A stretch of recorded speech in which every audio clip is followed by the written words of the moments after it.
Net, Jim Watson, Dwight Stones, Tom Fuhr with us as we get set. Blue skies, temperature in the high 70s in Hayward Field, of course.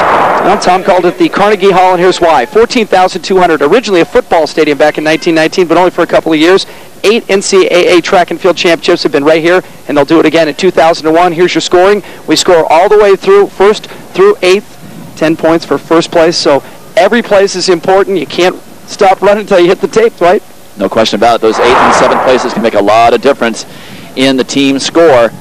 As we look at the 4x100 meter relay, our first event today, the women, of course, always women's first, as it should be. 4x1, USC and UCLA, the favorites, right in the middle of the track. And for USC, Angela Williams, one of the best starters in the country, to lead things off for the women of Troy. SC in 4, UCLA in 5. Ebony Grayson for the Bruins. Those are your favorites. Pac-10 meet record 43.9. Jim, this really is USC's race to lose. Watch for the baton passes. They're critical. Angela Williams out very, very well, but watch the way they pass the stick. Angela Williams will hand to Candace Young for USC, and Michelle Perry will be second for UCLA. Not a great pass for Williams to Candace Young, but she had such a huge lead. Candace Young now stretching it out down the backstretch for the Lady Trojans. Candace Young now will hand it to Malika Edmondson, one of the great names in sprinting for USC, and Edmondson opens up a big lead for the women of Troy. Mother and father, both great sprinters. Barbara Edmondson, her mother, the coach at USC. As they hand off now to Kinshasa Davis, it's all over. No red flags, and SC in a walk-away as we expected. And now the race is for second. Shakita Jones for UCLA going to hold on. USC first, UCLA second, Arizona is third in the women's 4x1. And unofficially, 43-48 would be a new Pacific 10 meet record by a lot, and that record was 12 years old. Impressive running by the ladies of Troy. Nice effort by Arizona to get up for third. UCLA was second all the way around. Kinshasa Davis uncatchable in the straightaway. And it all started, Angela Williams, another great bolt from the blocks. Well, here's Angela Williams on the right of your screen passing off to Kinshasa Davis, and Williams probably had a 4 or 5 meter lead on the entire field because of her great opening leg, that terrific opening speed out of the blocks. Kinshasa Davis just stretching it out down the back stretch. Now, here's a very conservative pass, not a great one, to Malik Edmondson, and then just running it in. It's Candace Young, by the way, on the back stretch. This is Kinshasa Davis, and you give her a lead. There's not a whole lot of women in the collegiate ranks that can catch her.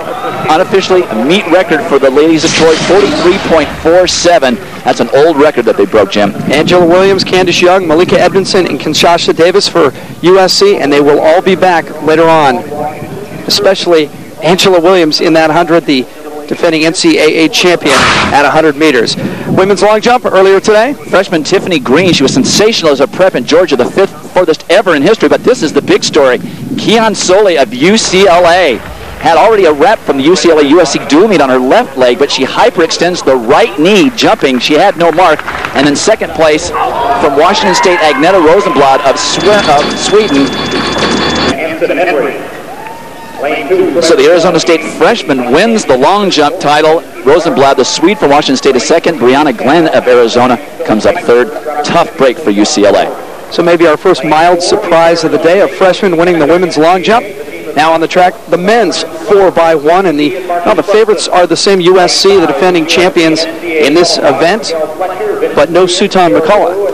They're really, as you said in the top, the beat-up team the USC Trojans are. In fact, Coach Ron Allison said, hey, what am I supposed to do? I'm only really bringing one sprinter.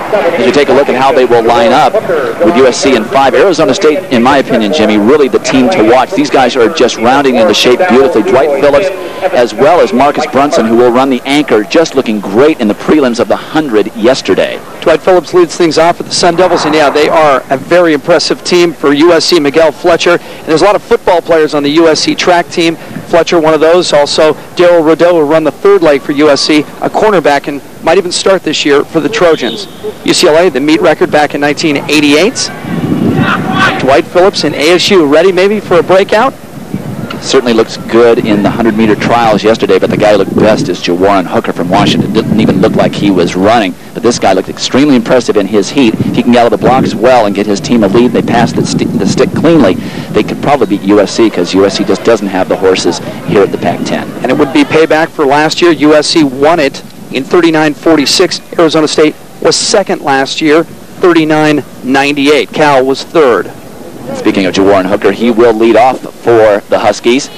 And they just don't have the talent and the depth on the rest of the legs, but he will be very impressive on the very first leg. They will be out in lane 7. Fletcher for SC, Phillips for ASU. Men's 4x1. Pac-10 Track and Field Championships from Hayward. Part of the reason why the U.S. is so strong in the 4x100 relay, such a great depth of talent in the sprints, but also this is such a great team event at the collegiate level.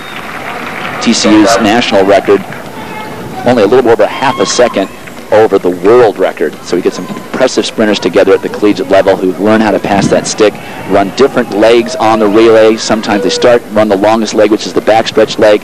Some guys are just pure anchors, guys that just receive the stick and sprint it down the home stretch, like Carl Lewis, for example, who I never saw him run anything but anchor on the 4x1. If you're looking for best times of the year, Arizona State has the best time. They've run 39:01. SC's best mark this season, 39:18. But of course, it only matters what you run here today. And that 39:18 for the Trojans was with Sultan McCullough on that relay leg, and he pulled up in the SC-UCLA dual meet a few weeks ago with a groin pull, and that made all the difference in the world in that dual meet that USC probably, on paper, should have won. But the Bruins extended that streak to 22 in a row in that great crosstown rivalry, maybe the best crosstown rivalry in track and field in the nation. Washington State in 1, Arizona in 2. Cal is in 3, Arizona State in 4, SC is in 5, Oregon in 6, Washington in 7, and Stanford in the outside lane.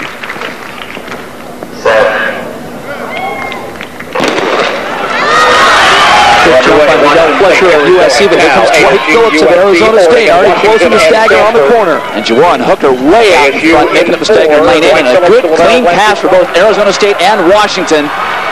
Jelani Harrison now for the Huskies of Washington, and you see SC and Arizona State running together into the corner. Washington is still in this, and now here comes Arizona State and USC neck and neck. Darryl Rideau for USC, Jim McGee for ASU. Trojans, Sun Devils, and Huskies as they come down the stretch at Hayward. Marcus Brunson versus Andre Ammons, and look at Arizona State. They are going to run away with it. SC will be second.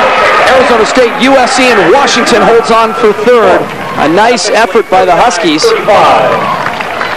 Jawan Hooker got UW out fast. 39:35. Not a meet record and not even close to being the best time of the season for Arizona State. However, the times do not matter at championship competitions. It's where you place, and that's exactly how it looked on paper. Dwight Phillips of Arizona State. Well, you see Jawan Hooker out in lane 7. Watch how he just makes up the stagger on Warwick McDowell of Stanford like he's standing still. And a great pass here to Jelani Harrison, but just inside. Dwight Phillips had also made a nice move in his first leg, and he was passing off to Lovell Blanchard Robinson, but they were still behind. Then USC, you can see, getting the stick late to Vince Williams. But at this point, Washington was still in the lead. Yeah, SC and Arizona State so concerned with one another that Washington at that point had about a 10-meter advantage. You can see him on the outside. But this is when the running really began. You had Darryl Rideau of USC and Howard and Jim McGee of Arizona State, and the Arizona State Sun Devils came through victorious. Arizona State second last year to USC. The payback is complete. The Sun Devils, the 4x1 champions in the Pac-10 for the year 2000. Looking cool. We come back to Eugene. Tracktown on Fox Sports Net. Sunday Night Fights, brought to you by Jack, who's not normally a violent man. Unless you can't agree, he has the best burgers in the business.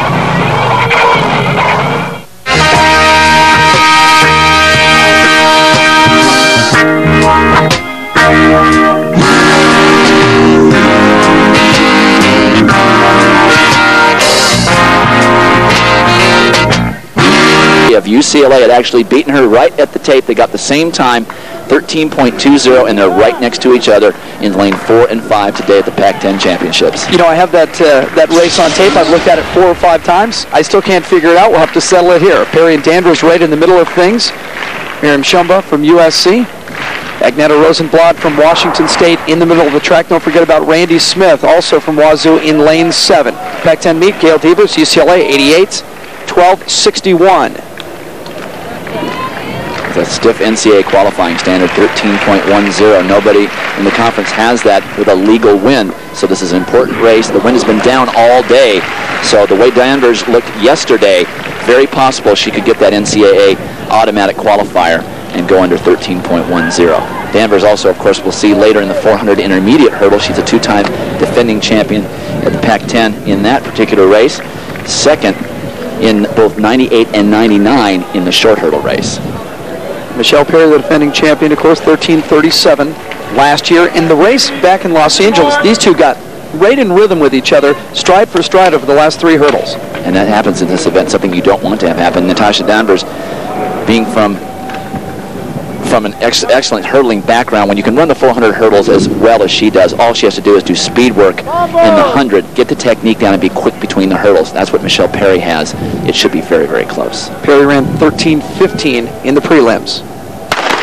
And a little lean, and Danvers got left in the blocks.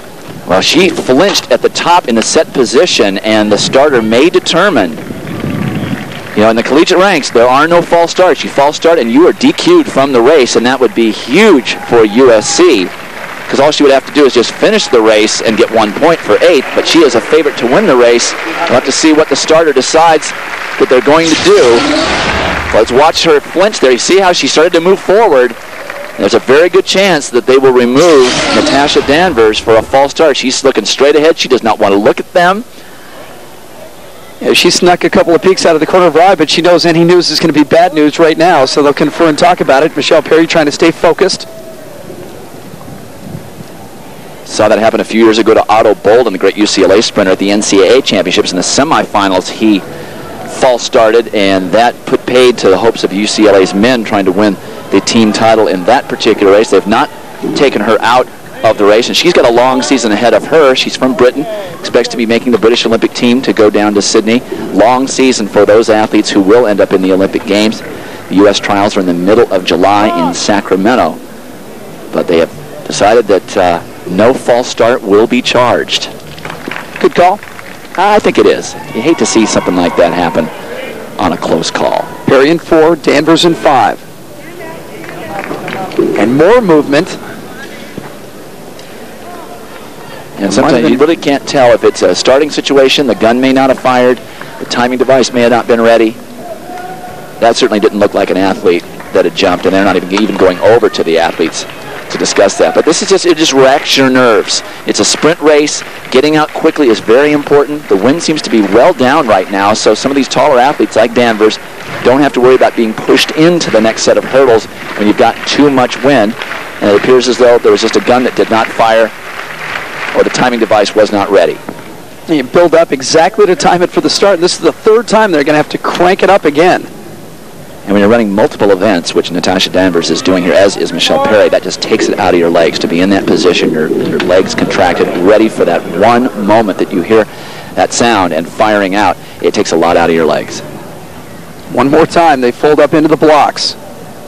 Shomba in 3, Perry in 4, Danvers in 5, Rosenblad in 6.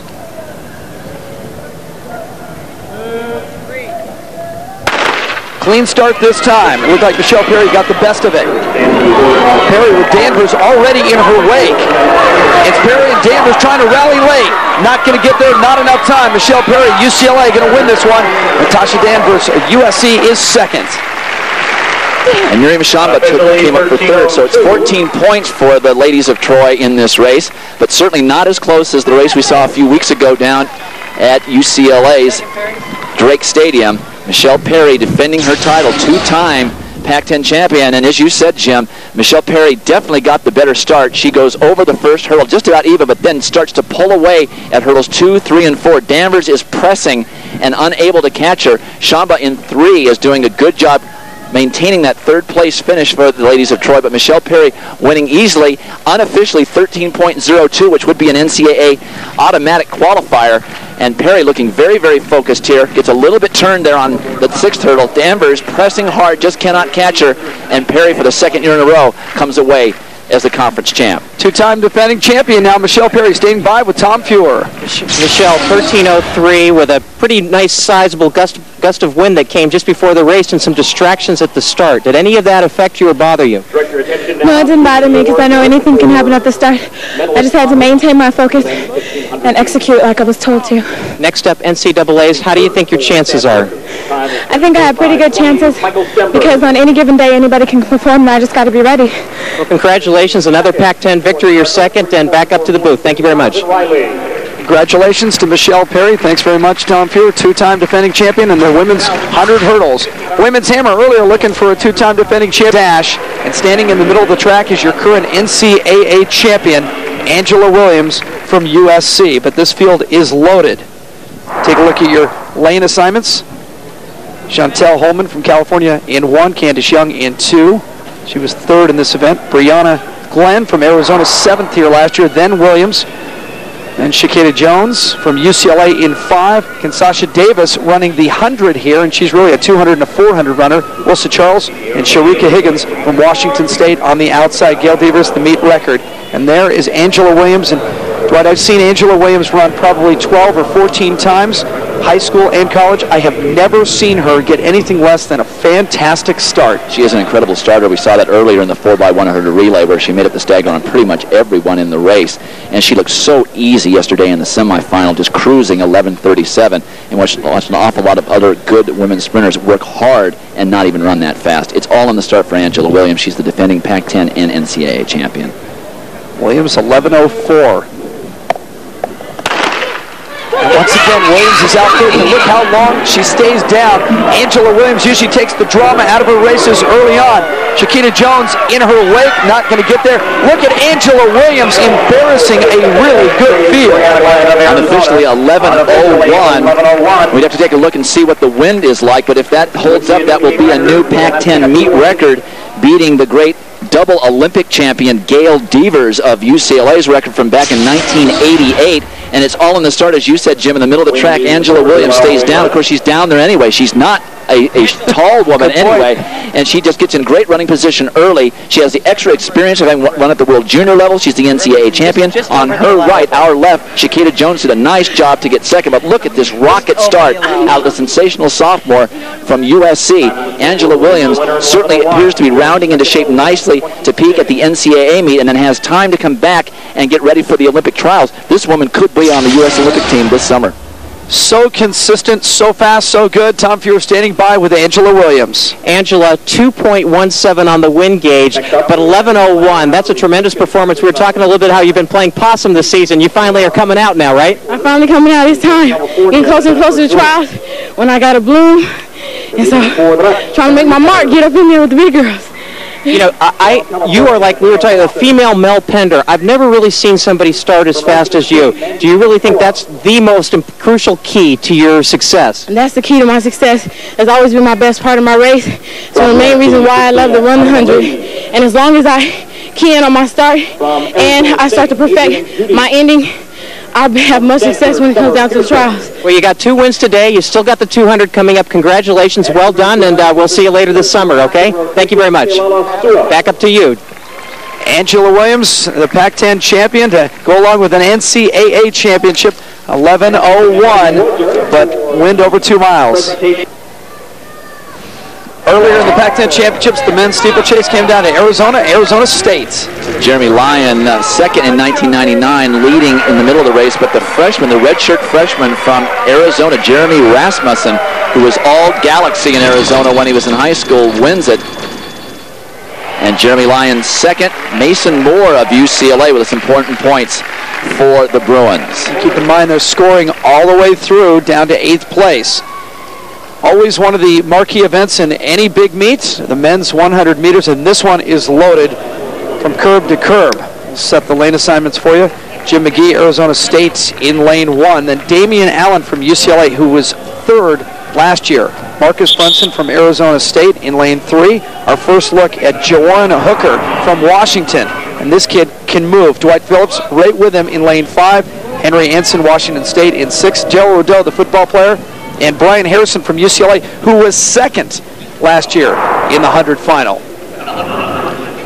And there's Jawan Hooker from the University of Washington, one of the best sprinters, not only in the Pac-10, but in the country this year. They're talking about Olympics, and of course they're talking about NCAAs, but maybe in the fall, Rick Neuheisel will talk to him about catching passes. This is a couple years ago from Brock Ewart, back of the end zone, get the foot down, count it. Jawan Hooker, a great athlete. Does the speed translate to football? Because we know he's got it out here. I'll tell you, when he was a freshman, he won the 100 and 200 meters here and placed second in the NCAAs, was undefeated until the NCAAs, and we saw a little taste of what he can do in that 4x100 relay. Blew everybody away and ran well enough to keep his team in it, and they ended up third.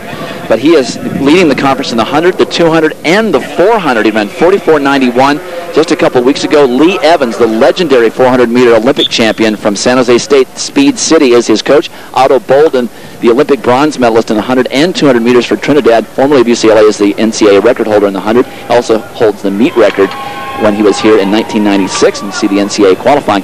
But Hooker, I tell you, is the class of this field, even though Marcus Brunson looked as good as he has looked all year in his qualifier, and Dwight Phillips, also off his long jump victory, looked very, very good in his heat. But it's Hooker's race to lose. And if there's a shadow over this very talented field, it's the fact that defending champion Sultan McCullough from USC, not here. And again, Sultan McCullough looking very, very good, rounding into shape nicely during the early spring. Pulled his groin muscle at the USC-UCLA meet in the very important 200-meter race, where the meet was really on the line. Bruins went on to go 1-2 in that race. He's having a little trouble with the timing here at the University of Oregon. These sprinters, they get so wound up, and there's so much gamesmanship at the starting blocks anyway. As we look at Dwight Phillips, who won the long jump earlier, and got Arizona State off to that great start in the 4x1. 10.11 this season, so he certainly can bring it under the right conditions, but Hooker just gets out so quickly, and with that strength to run under 45 seconds, he's not the tallest guy out there. He's really having to work hard in the 400 meters at his height to go under 45 seconds. So it'll be interesting to see exactly how he brings his season along. But Phillips, very versatile. Hooker from Washington in lane 4. Right between the two Sun Devils, Marcus Brunson in lane 3, Dwight Phillips in 5. It's pretty even right across the middle of the track now. Hooker starting to move just a little bit. Hooker, Jawan Hooker, and pulling up is Damian Allen of UCLA. And Allen still has the 200 meters to run for the Bruins. Very close for second place between teammates Marcus Brunson and Dwight Phillips of Arizona State. They will go 2-3, but it'll be tough to separate them. But Hooker unofficially 10.20. I'm a little bit surprised to see him only run that with almost a 3 meters per second wind behind him. He stood up way too soon out of the blocks, did not stay down low like Angela Williams does, but he's very focused on what he's doing, looks very relaxed. Brunson on his left, Phillips on his right, getting second and third. And look at this start here. Watch how quickly he's in his running position. I think he comes up too quickly. For a guy who's so low to the ground, should stay down lower. Take a few tips from Maurice Green, the great 100-meter world record holder and world champion in the 100 meters. But Hooker wins it in 10.20. Jawan Hooker from the University of Washington, your Pac-10 champion in the 100. In lane 1, Lindy Elmore, also Stanford, in lane 2. Then Aaron Belger from Cal in lane 3. The defending champion, Brigitte Langerholtz, USC, in lane 4. Alicia Bruderbaugh, Washington State. Oregon's Ari McDonald. Izan Williams, UCLA, in 7. And Jennifer Bridgman, Arizona State, in lane 8. And Jimmy, as was the case in the women's 1500, Brigitte Langerholtz of USC, and Slovenia is the class of this field. She's the defending champion, twice third in the NCAA championships at this distance, second at the World University Games last summer. A European athlete with a lot of experience. She'll be 24 years old this particular summer. Expect to see her in Sydney running for Slovenia.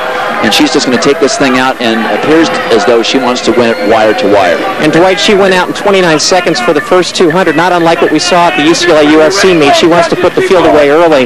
One of the interesting stories here is Lindsay Hyatt, who fell in the heats yesterday dramatically with just about 300 meters to go. Picked herself up, dusted herself off, and actually made it into the final here, and she's running well. She's currently in 3rd place behind Alicia Bruderbaugh in 2nd, and it was quite a story.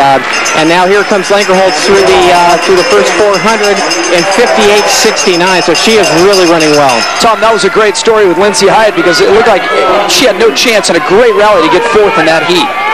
Another great story in the race, currently fourth from Cal, Erin Belger. Her father, Mark Belger, was a legendary runner at Villanova back in the 70s and 80s, so she got some good genes passed on to her from both her father and mother. Sue Belger, her mom, was a middle distance runner as well, and she's performing well for Cal. Belger running fourth right now, but Brigitte Langer holds a commanding lead as they go down the backstretch. 200 meters now left in the women's 800. And 1:32.7 with 200 meters to go. So she is going to come close if she can keep up this pace with breaking 2 minutes, just running it wire to wire by herself. And a big story developing in third for UCLA, who needs the points, is Ann Williams, who was nowhere until last week when she ran 2:06. She's moving into third, and she's got Alicia Budabauer in her sights. But this third place finish would be an unexpected bonus for the Bruins. But also Lindsay Hyatt and Erin Belcher are coming up too. Here comes Belcher. I don't think Williams is going to hang on for UCLA. Tiring right now. Brigitte Langer wins it.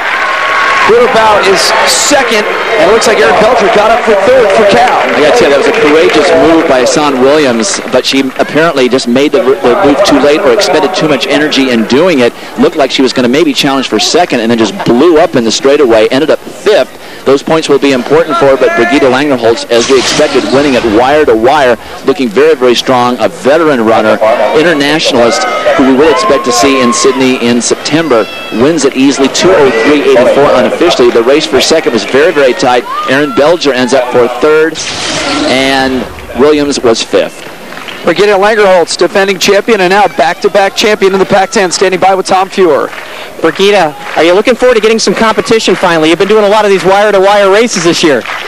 Yeah, that's true, but I guess I have to wait until NCAA. Then the real fight is going to start. You probably have a pretty darn good chance of winning that NCAA championship, wouldn't you think? You never know what's going to happen. Even if you have the first result, surprises all the time happen there. And are you looking forward to the Olympic Games later on? That's true. That's my main goal. Well, congratulations. A great race. Some needed points there for your teammates. And thank you very much. Back up to Jim. Thank you.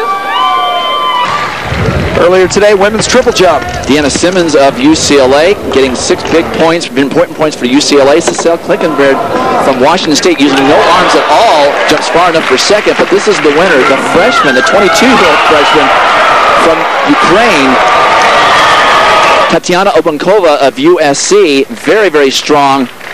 43.9 1/4. That's the 8th best jump in the collegiate ranks in the year 2000. She wins it for USC. 10 very big, important points. Klinkenbeard and Simmons actually tied for second place. Now the men's 800 ready to go, and of course the Stanford runners are back out. Michael Stember is going to have to carry the flag for the Cardinal in this one. Ryan Carroll is also here for Stanford, but Jess Strutzel from UCLA going to probably go step for step with Stember through this one. I got to tell you, this is one of the better races on the program this afternoon. You got Patrick Nduimana from Arizona, who's the defending champion, very strong from Burundi, another athlete we'll likely see in Sydney in the summer. Jess Strutzel has the best time in the nation this year in the collegiate ranks. And then you match between Michelle Perry of UCLA and Natasha Danvers of USC. Perry won the earlier meeting in the 100. Two-time defending champion Perry in the 100. Danvers, two-time defending champion in this race. As you look at the rest of the field, April Hollivers from Cal, Candida Colson, ASU, Randy Smith, Washington State, then Perry and Danvers, Kelsey Shepard, UW, Cole Thomas, Arizona, and Siobhan Hawkins from Washington is in lane 8. Natasha Danvers. As we mentioned, she will be competing for the British Olympic team in Sydney this summer. She has won this race twice at the Pac-10 level. Hasn't been quite as successful at the NCAA. Janine Victors, the bronze medalist from the Olympics, is the record holder for the NCAA. Natasha Danvers has the meet record here from last year. NCAA qualifying 57.30. Randy Smith of Washington State just outside that automatic qualifying mark. Wind starting to pick up now.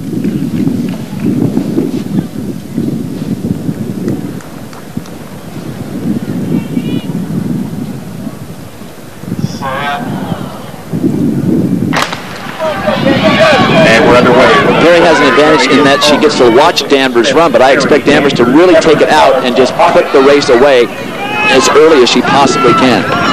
Randy Smith moving nicely at Washington State. Michelle Perry having some step problems early in the race. She's already chopping between hurdles. Danvers running pretty smoothly down the back, measuring it. And Michelle Perry is well out of it. She's 5th or 6th at this point and does not appear as though her race is getting better as well. It's Danvers is just completely dominating. She'll now start to pick up that tailwind as she comes off the final turn. Danvers unchallenged right now as they start to straighten out. Kelsey Shepard, UW, and Arizona's Nicole Thomas on the outside, battling for second place. Michelle Perry with a late rally, maybe enough to get third for Perry of UCLA, but Natasha Danvers wins the 400 again. And Michelle Perry comes back from the dead to get third. On the straightaway, it looked like she wandered out of her lane, but in the straightaway, that's not a problem because you don't gain advantage when you're on the straightaway. If she'd done that on the turn, it would have been a problem. Michelle Perry having problems very early in the race. Natasha Danvers running her race. She had her race plan down. She bucked that headwind on that backstretch extremely well. And this is just her race by comparison. The 400 hurdles is just her race. As you see her coming down the final stretch, still very strong near the end. She picked up that nice tailwind coming down the home stretch, but ran a gutty race down the back stretch to let everybody know it was her race, that she was going to win it. Michelle Perry did a lot to get back up for third, almost got second. And Danvers put that race away in the first 200 meters, going out quick. Well, not two-time defending champion, but 3, Natasha. She wins the 400 again. Check out the men's shot put from earlier.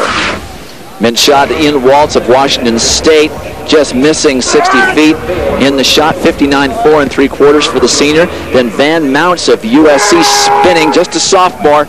They all like that left side of the sector, 62.6 for him, but Ben Lindsay of University of Washington unloads it. The senior gets it out there almost 64 feet, 63.11 3/4 for the big guy Huskies. He wins it. Van Mounts of USC gets 8 points for the Trojan. Ian Waltz of Washington State gets third, and we'll see these guys in the discus later. Now on to the men's 400. We'll set your lanes for you. Ben Meyer, Washington, who ran a third earlier today. In lane 1, Santiago Lorenzo from U of O right here. In lane 2, Eric Dudley, Washington State. Then John Hall, who was 4th in this race last year, and Hall ran a PR in the prelims. Felix Sanchez from UCLA is the defending champion in the event, and probably the class of the field. Keith Varga, Arizona, Ahmad Wright, California, and Kyle Erickson, UCLA, in lane 8. And Felix Sanchez from USC really has looked good all year. I saw him way back in early April, won his very first race, and he ran under 50 seconds and just completely botched the last hurdle altogether. He is very, very strong. This guy's going to be running for the Dominican Republic this summer, the defending champion. The NCAA record, Samuel Matete, the silver medalist from the Olympics in Atlanta. Pac-10 record, Kevin Young, who was the Olympic champion in Barcelona and the current world record holder. And you can see the NCAA qualifying A standard, pretty stiff. Not many guys have run that time this year. Lane 5 from USC. Keith Varga, Arizona, in lane 6. Will represent the Dominican Republic in the Olympic Games. He could challenge if Sanchez has problems with his step. Sanchez is a pretty slightly built guy, although he's very strong. But if the wind were to whip up like it did in the women's race, it could be a problem for him. John Hall of UCLA in lane 4 actually ran the fastest qualifying time, 50-50. Felix Sanchez ran 50-88 in his qualifying heat, but he was not pushed. No, I mean, the qualifying is just about trying to win your heat to get a decent lane draw, and Sanchez has got lane 5. He's got some good people outside of him to key off of, but Sanchez should run his own race. He is the kind of guy that's going to place high in the NCAAs in this race. John Hall, UCLA, in lane 4. And Hall does get to look at Sanchez through that first corner. Right, can't hurt him at all. But you have to run your own race plan. These guys are going to go 13 for a few, maybe go 15 all the way. It all depends on what works best for them. Some of them can alternate if they're coordinated enough and athletic enough to switch lead legs. Many of them do so later in the race. But this headwind down the backstretch will make a lot of difference to these guys. Sanchez has already passed Keith Varga and Ahmad Wright. Hall is staying with Sanchez extremely well at this point in the race. Hall, the bigger athlete, able to buck that headwind a little bit better. But right now it's Sanchez, followed very closely by Hall, but Hall then chops at number 6. And here's where it starts to get tough. Sanchez looking very, very good, but Hall making a move as he goes into 8.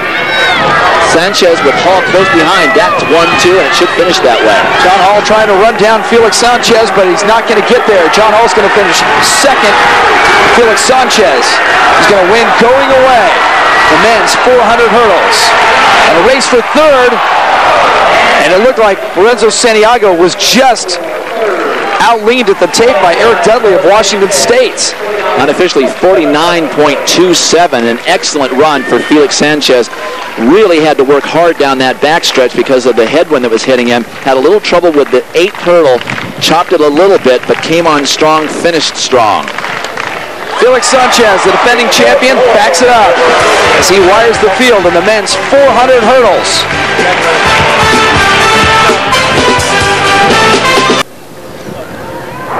And a chance to score right here, women's 200-meter dash finals. Jesse Pence, Washington in lane 1. And this field right here, half of it reads like the NCAA semifinal in just a few weeks. Shakita Jones in 2, Kinshasa Davis, who's is a high school phenom, has looked very, very good here in 4. Angela Williams, who just blew everybody away in the 100, and Brianna Glenn. Very, very strong field here. Kinshasa Davis, USC, a tremendous 200 and 400 runner, but she ran the 100 earlier today, will not run the 4. So this is her moment right now.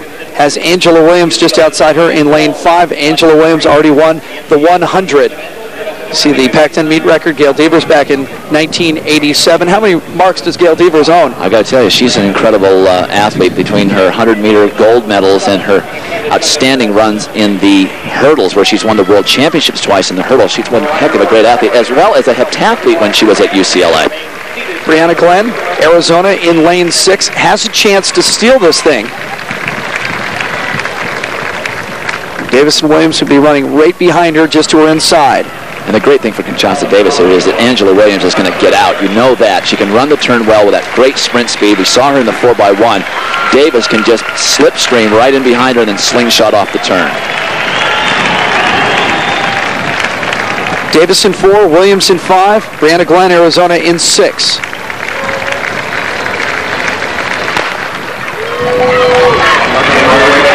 And once again, Angela Williams off to a good start, already even with Brianna Glenn as they come off the Bowerman curve. Kinshasa Davis is sort of lagging back. Shakita Jones looking very good. Williams is just out there. I don't think anybody expected that she would be this far out with this much left to go. Davis trying to catch her teammate. Here comes Kinshasa Davis against Angela Williams. It's going to be a photo, but Williams holds on. 1-2 for the women of Troy in the 200. That's very, very important when you consider that we just looked at the team standings and the Lady Bruins were only a half a point ahead of the women in Troy. Shakita Jones looked like she might have gotten up for 4th. Unofficially 22.80 for Angela Williams. Very, very close. If you look at the photo, it looked like Williams won it, but Davis was charging up so quickly at the end. But they did go 1-2 regardless. And there's Brianna Glenn, but watch, Angela Williams will make up the stagger about 75 meters into the turn. Williams completely focused. She's out far enough in lane 4 that she didn't have the real tight turn that she would have had in lane 1 or 2. And then I think at this point, a lot of people thought, okay, Angela Williams, I can reel her in a 200. She isn't strong enough to maintain the entire distance. Shakita Jones looking good in 3, but here comes Kinshasa Davis. She's gathering herself, pulling off her teammate. Brianna Glenn is being left in the dust, but she'll stay up for 3rd. And watch this, we're not on the finish line. It looks like Angela Williams held up for the victory, but a big 18 points for the women of Troy. And Angela Williams, a little bit of a surprise winner, double winner here at the Pac-10. And you saw that on her face. She won the 100 earlier. I don't think she expected to win. And there's the nice smile as she wins it on the corner and holds off her teammate. Men's discus from earlier. Sophomore Scott Moser of UCLA, where they've had so many great throwers. John Godina, John Brenner. He gets it out there for 3rd place. A good place to throw. Eugene, Oregon has the wind coming right through the shoot. Ben Lindsay trying to double back from the shot that he won. The senior from University of Washington gets a good throw out there with the win. But it was Ian Waltz of Washington State, the senior, who was 3rd in the shot, who got most of the win way out there by the last line, holds up for the win. So the Cougs wins it with 198.7. Lindsay 3 feet behind for 2nd. Scott Moser well back in 3rd. Big Ben Lindsay with a 1st and a 2nd today. Ian Waltz wins the men's discus. And Scott Moser from Huntington Beach High School down in Southern California, a good throwing school. Wrapping up your men's discus highlights. A reminder for you, the last word coming your way weeknights at 6:30 and 11:30 on Fox Sports Net. Host Jim Rome was recently voted the 75th most powerful person in sports by the Sporting News. 75 for Rome. It's the last word. Weeknight, 6:30 and 11:30 on Fox Sports Net. Check those local listings. All right, here's the men's 200 now. Maybe the story here, now not so much who's here, but who's not. A scratch. Damian Allen, UCLA, remember earlier pulling up in that sprint, reaching back, grabbing the hamstring. A scratch here in the men's too. Well, he was the big hero at the USC-UCLA dual meet, getting some much-needed points in the 100 as we see the lane assignments. Jawarin Hooker in lane 4, which is a great position for him. Andre Ammons, USC, who looked very, very good yesterday in the prelims. Brian Harrison of UCLA, a very strong field, but Hooker, the way you saw him run in the 100, it certainly is his race to lose here in the 200, as he's also broken 45 seconds for the 400. His coach, Lee Evans, the legendary 400-meter gold medalist from the 1968 Olympics in Mexico City. As we look at the Joe DeLoach, the Olympic champion from Seoul, while he was at Houston, 19.75, the NCAA record. Otto Bolden, who won a bronze medal in Atlanta in the 200 and is the former world champion at that distance, 20 flat for the Pac-10 meet record. NCAA qualifying for the A standard, 20.50. And Jawarin Hooker, as I said, leads the Pac-10 in the 100, the 200, and 400. He did make the double as a freshman 2 years ago. He won them both and was undefeated in the 100 until the NCAA meet. So I would say he is the favorite here. It will be interesting to see how he, what shape he comes in off the turn. Angela Williams has turned the double successfully. Now it's Hooker's turn. Well, the difference there is that Angela Williams is a great starter. Hooker even admitted after his 100 earlier, he never gets a good start. And that's a problem in the 100. Obviously, eventually he must become a better starter because he doesn't have the flat-out speed of a Maurice Green, for example, or even a Tim Harden. So Andre Ammons, as I mentioned, looked very, very good in yesterday's heats, but he will be just outside of Jawarin Hooker. And then it's just a matter of Hooker going, okay, when do I pass this guy? And Ammons may be saying, when does this guy pass me? Just outside of Ammons is Brian Harrison from UCLA, who was the runner-up in the 100 last year, and a pretty good 200 man as well. Hooker didn't get a great start, but it wasn't a bad start either, and now he starts to draw even with Ammons as they go to the corner. Ammons doing really well to stay in there. And there's Harrison almost running over into the other lane. He went inside too far and then outside too far. Harrison trying to hang in there for second. Very important points for USC here because of the 5,000 coming up for the Cardinal, where they'll have 8 guys running. Hooker winning it unofficially 20.40. Barely looks like he's breathing, but he had a tough time in the turn because of that lousy start that you mentioned, Jim. He was drawing on Andre Ammons, wanted to try and get even with him through the turn. Let's take a look at that because Ammons did a good job of hanging in there, but he gets all over the lane.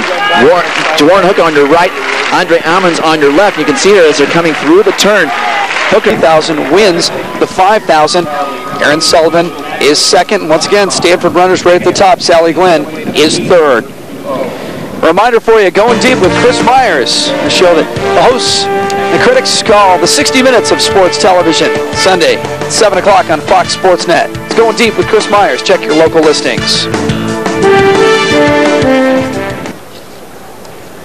Women's 4x4 to close things out, but it's not done yet. SC and UCLA, the team championship, still up in the air. From our calculations, UCLA is 7.5 points ahead of the ladies of Troy going into this 4x400. So if you look at the points, USC is expected to win this race. If they do so, UCLA must finish no worse than 6th. If they finish 6th, they will win by a half a point.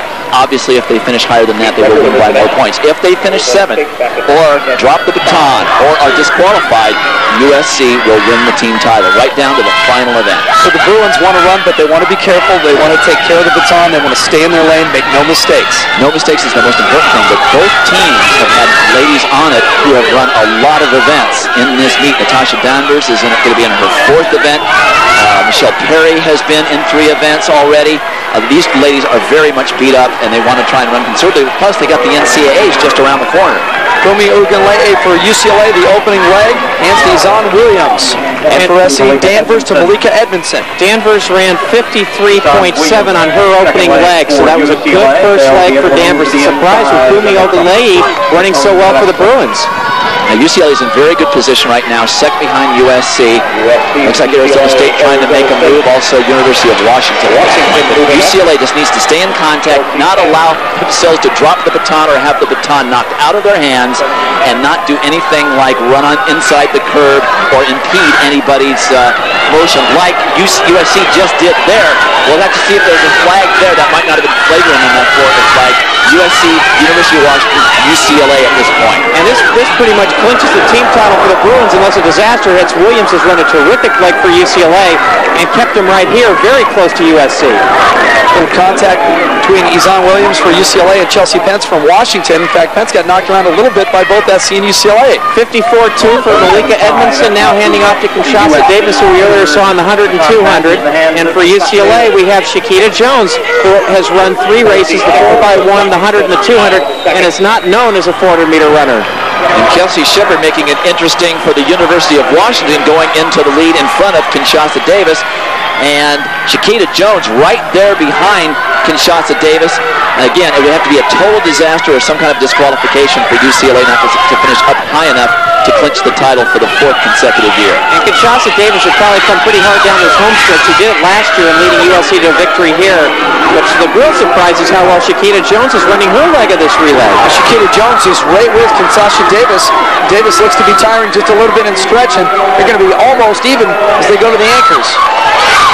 Regina Langerholtz for USC, and Michelle Perry for UCLA. And a pedestrian 55-6 for Kinshasa Davis. That left UCLA very much in the hunt here. Of course, Langerholtz was the wire-to-wire winner in the 800, and Perry, of course, has run in 2 hurdle races as well as a 4x1.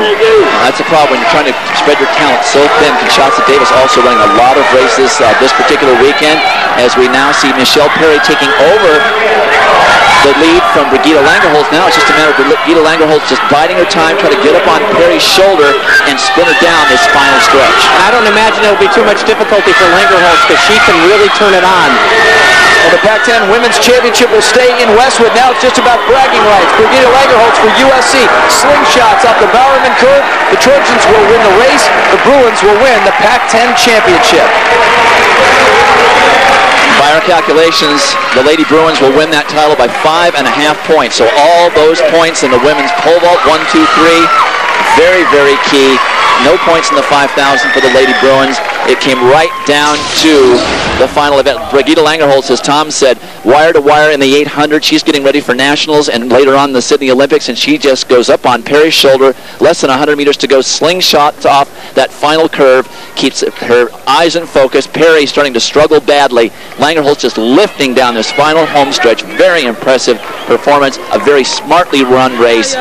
And that's a tough, tough race for both teams when you have most of your personnel that ran in multiple races. USC did exactly what they had to do, win the race. UCLA did what they had to do to stay in contact with the Trojans.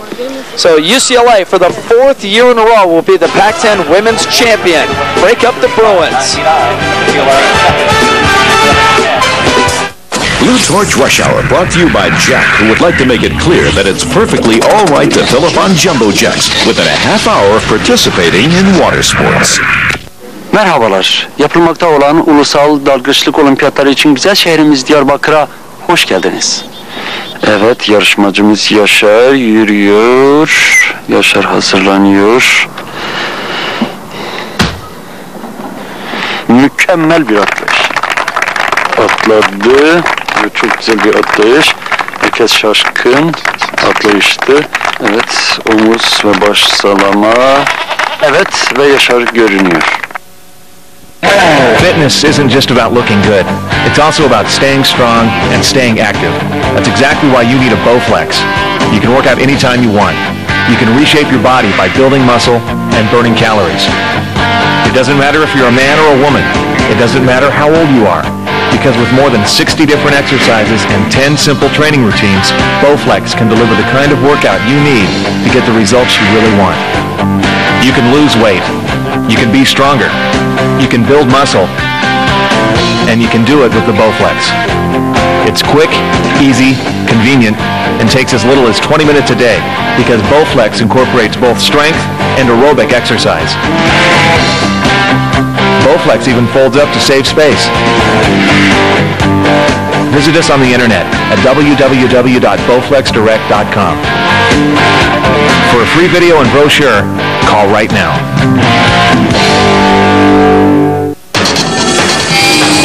Scores and highlights are only half the story. Oh my goodness! Now, the nightly show that delivers more coverage, more analysis, more opinions, plus live interaction where you get to sound off. How did this show get out of control? The National Sports Report, nightly at 10 and midnight. This is Fox Sports Net. Pac-10 championships from Eugene, Oregon on Fox Sports Net. Jim Watson, Dwight Stones, and Tom Fuhr, and the men's standings as they are after 20 events. We're not done yet. SC has already taken home another pennant. Stanford too far back. And UCLA way back in 5th, but USC just really too much. Even without all the sprinters that they'd hoped to bring here healthy, still very impressive performance by the USC Trojans going into the last event, the 4x4 relay. Looking back at the men's triple jump. Defending champion Dwight Phillips, who had already won the long jump earlier, he's going to get 3rd place here. The senior from ASU doing it all at the Pac-10 championships. He'll do both at the NCs. Older brother of J.K. Mambo. This is K.J. Mambo, the senior, 2nd in the 99 triple jump here at the Pac-10 championships. And on the last jump of the competition, Demetrius Murray, the senior from Washington State, steals it. He was 3rd in the long jump last year, 2nd in the long jump, 3rd in the triple jump. He wins it here, 52-10, gets by K.J. Mambo by 4 inches. Dwight Phillips was 3rd. Demetrius Murray wins the men's triple jump, the men's high jump. Exciting event, especially if you're wearing green and gold and you live in Eugene. No question. This guy was the favorite coming in, Jason Bonus. That was his clearance at 7 feet 1 inch to remain in the lead. Then here was really the winning jump of the competition that puts everybody away. His jump and clearance at 7 feet 3 inches. Crowd loved it. He's into it. Just a sophomore. And now a school record 7 feet 5 inch clearance for Jason Bonus. He's going to the Olympic trials, and he could be a player at the NCAA meet. You can see with a little brush there on the way down, and he had one very close jump at 7 feet 6 inches for an automatic qualifier for the trials. Bonus wins it by a big margin over Trepanier and Steele. Trepanier, only his 4th meet at the college ranks. He keeps going over 7 feet. Now Jason Bonus is the hero. He talked with Tom Fuhr. Thanks, Jim. One of the most popular victories of the afternoon here for the home crowd was yours. Tremendous jumping and a PR. Thanks. It's a great job. It was awesome to jump at home and jump so well. It was just I love the crowd here, and that's what probably got me over, so I'm pretty happy about that. Now you've got a world championship medalist in Mark Boswell, and you've got Kenny Evans at the NCAAs. How good a chance do you have against those guys? Just as good a chance as anybody. I mean, you can't look at it like, oh, wow, they're way good. It's just whoever does it on the day. That's what Lawson always tells me, and that's what it's all about. Well, you did it on this day. Congratulations, well done, and good luck at the NCAAs. Thanks. Back to Jim. Thank you very much. Congratulations. The men's 5,000. And we saw Gabe Jennings again, the Hauser twins, and Steve Fine, another U of O guy. Well, here's the race where Stanford really had to make some noise, and they really didn't get it done. Brad Hauser, twin brother of Brent, who won the 10K, wins it. Steve Fine, the senior from Oregon, made the crowd happy in 2nd. Jason Balkman of Stanford, also a senior, was 3rd, but Gabe Jennings finished 9th, and not enough scores for Stanford to get close to USC for the team title. So they made a valiant effort of it, and they will be very strong at the NCAA meet, believe me. A reminder for you, nightly at 10 and 12, it's the all-new National Sports Report, the show that gives you a complete wrap-up of all the day's sports news with internet interaction, scores and highlights, opinions and analysis. The National Sports Report, nightly at 10 and 12, only on Fox Sports Net. Check those local listings. Well, last year, one of the greatest performances we saw, the anchor leg of the 4x4, Jerome Davis of SC, amazing. And you can see there with just 200 meters to go, Jerome Davis just comes out of nowhere. Of course, he had a great year last year, making the World Championship team, not making the final in Seville, but what an incredible leg he runs here, 43.9 seconds for USC to bring them home, the winners in the 4x4 relay, and clinch the Pac-10 crown for the Trojan. An incredible leg, an incredible performance by Jerome Davis. And now, the men's 4x4 for 2,000. And once again, it's SC and UCLA. The Trojans have already wrapped it up, but now SC, UCLA, and Washington, the class in this one, and Trojans aren't going to let up because they've already won the title. You can see the Bruins winning that that race in 1988 in Eugene, Oregon at the NCAA meet, running 2:59.91. The three of the guys on that squad have 5 Olympic medals from their performances in Seoul and Barcelona in the Olympic Games. And this is really for bragging rights for USC. They lost to UCLA a couple of weeks ago, unsportsmanlike conduct, disqualification. They got thrown out of the 4x400, and it made it look like the meet wasn't quite as close as we know it was. It was just a 3-point meet. As you see, Michael Granville here on the outside for UCLA running a real nice first leg. He was our 400-meter champion earlier in the competition. And for USC, that's Leroy Jordan passing off for the Trojans, very even at this point. And Granville ran 46.8 on that first leg. And of course, we saw Jerome Davis last year gun down Brian Fell. But the Bruins came back to win the NCAA championship in that 4x400 meter relay, and of which Granville was a member. And the Bruins, of course, are going to have a much tougher time at the NCAAs with this unit this year. And if this, of course, Jawarren Hooker, who is running the second leg for the University of Washington, he received the baton in 4th place, about 50 meters behind Tom Johnson of UCLA. And as you can see, Hooker is just making up a huge amount of space here. And the coaching from Lee Evans, the former world record holder in the 400 meters, has obviously served him well. A well-paced race. And as you can see coming up, Hooker's going to hand off ahead of Johnson, who's passing to John Hall. Hooker can bring it in the 1, 2, and 4, no question. And we saw him in the 1 and the 2 already, and he got a chance to run the 4 in the relay. Washington leading at this point. Greg Forney running the 3rd leg for the Huskies. For UCLA, it's John Hall, the 400-meter guy, and Andre Ammons for USC. And Jim, one of the amazing things again about Hooker is that the Northwest, they don't get good weather really until about June. So for Hooker to turn in the kind of times he has, training in those type of conditions, it's truly remarkable. And I think, Dwight, it makes him a much better contender to try to make our Olympic team because he hasn't had the benefit of all that good warm weather training. I would agree with you. It's just a matter of if he can stay healthy through the NCAAs, running the 1s, the 2s, and the 4x4s. Andre Ammons makes a nice move down the final stretch to get it to Felix Sanchez in front, and then Jess Strutzel of UCLA trying to keep it close, but Sanchez just taking off and making 10 meters inside 50 meters of a lead. This guy, every time we see him, Dwight, he looks more and more impressive. He was so smooth in the 400-meter hurdles, and he's running against Jeff Strutzel, who, of course, was out-kicked in that 800 meters. But, again, Jeff Strutzel is not a journeyman 400-meter runner. He's pretty good, and Sanchez is just eating him up. Sanchez breaking contact with the Bruins early in his leg. As he comes down the home stretch, he's all by himself, with the exception right in the front row. The rest of his SC teammates cheering him on to the tape. He glances up at the clock. SC is going to win the 4x4. SC is going to win the men's team title. UCLA running second in this event. The Trojans will win it again. 2-time defending champions in the Pac-10 meet. We'll come back to Eugene and wrap things up.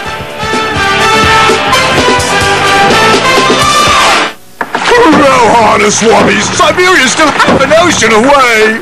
At the pace your drummer will never get.